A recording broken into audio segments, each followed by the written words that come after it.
You know, it's funny though, these lawmakers, most of them never shot a gun before, but we have a great clip here that I'm going to show of a representative from New York, and you guys will be familiar with her. She's been going after firearms for years, and it's one of my favorite clips.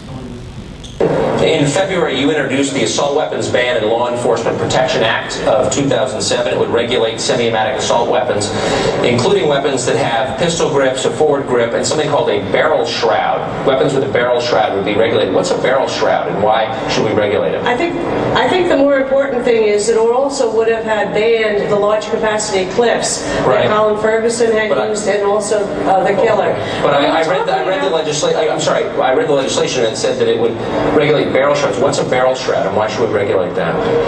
The guns that were chosen back in those days were basically the guns that most gangs and criminals were using to kill our police officers. I'm not saying it was the best bill, but that was the best bill. Do you know what a barrel shroud is? I actually don't know what a barrel shroud is. Because it's in your legislation. It's the thing that goes up. No, it's not.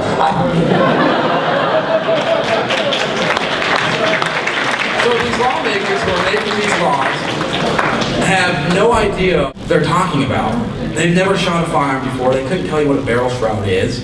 They couldn't tell you what a mount is for a bayonet. They probably couldn't even tell you what a flash suppressor is. But yet, these are the people who are writing the laws and say we need to ban these certain types of firearms. Actually, Dianne Feinstein has said if she could get all 51 votes, she would have had Mr. and Mrs. America turn in all their guns. But she couldn't do it, and that's why she went with the original 1994 ban.